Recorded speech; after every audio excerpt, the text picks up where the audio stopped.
ज्या माणसाने बंदूक सोडून नवीन आयुष्य सुरू केलं होतं तोच हॉस्पिटलच्या बाहेर हात जोडून उभा होता, कारण आज त्याची दुनिया जन्माला येणार होती. पण त्या क्षणी एक फोन आला आणि त्याच्या भूतकाळाने पुन्हा दार ठोठावलं. सायलीच्या चेहऱ्यावर हलकी चमक आली होती.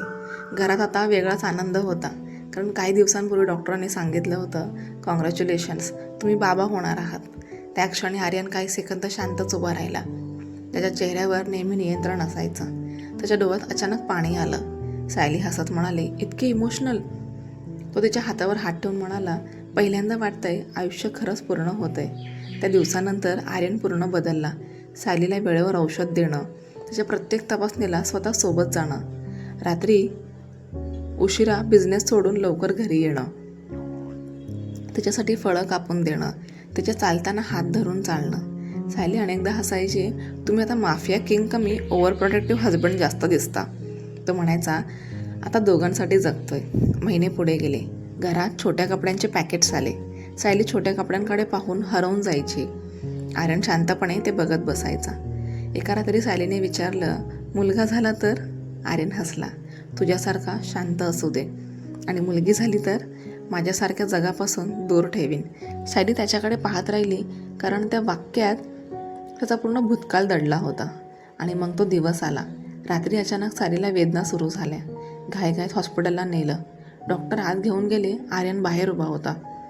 पहिल्यांदाच तो पूर्ण असहाय दिसत होता. ज्याने गोळ्यांना तोंड दिलं होतं तोच एका दरवाजासमोर बेचैन फिरत होता. त्याने देवघरातून आणलेली छोटी माळ हातात घट्ट पकडली होती. इतक्यात फोन वाजला. जुना नंबर. त्याने उचलला. समोरून आवाज आला, तुला वाटलं होतं सगळं संपलं? आर्यनचा चेहरा बदलला. तो आवाज ओळखीचा होता.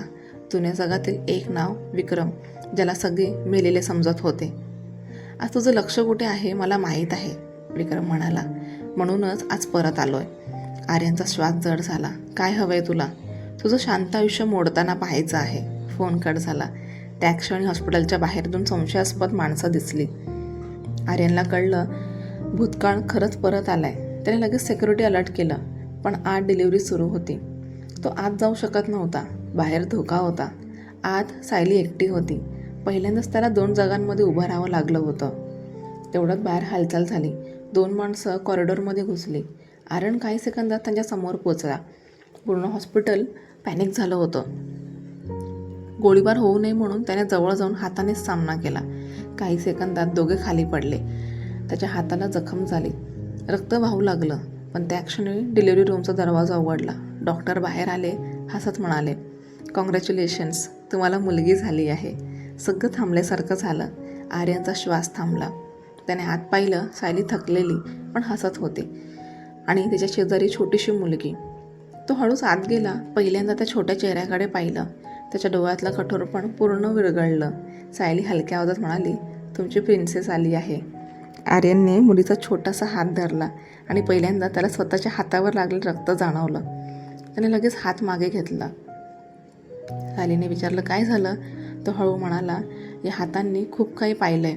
आता याच हाताने फक्त हिला सुरक्षित ठेवायचं आहे. सायलीने त्याचा हात पकडला. मग तेच करा.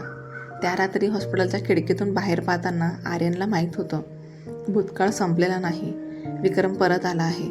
पण आता त्याच्याकडे गमावण्यासारखं खूप काही आहे, आणि म्हणूनच तो यावेळी अजून जास्त धोकादायक होणार होता. आर्यनच्या आयुष्यात आता मुलगी आली होती.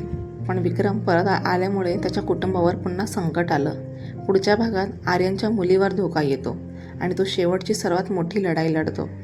जर पार्ट 4 पाहायचा असेल तर कमेंटमध्ये पार्ट 4 लिहा.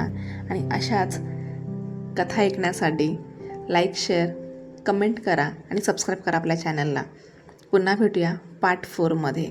श्री स्वामी समर्थ.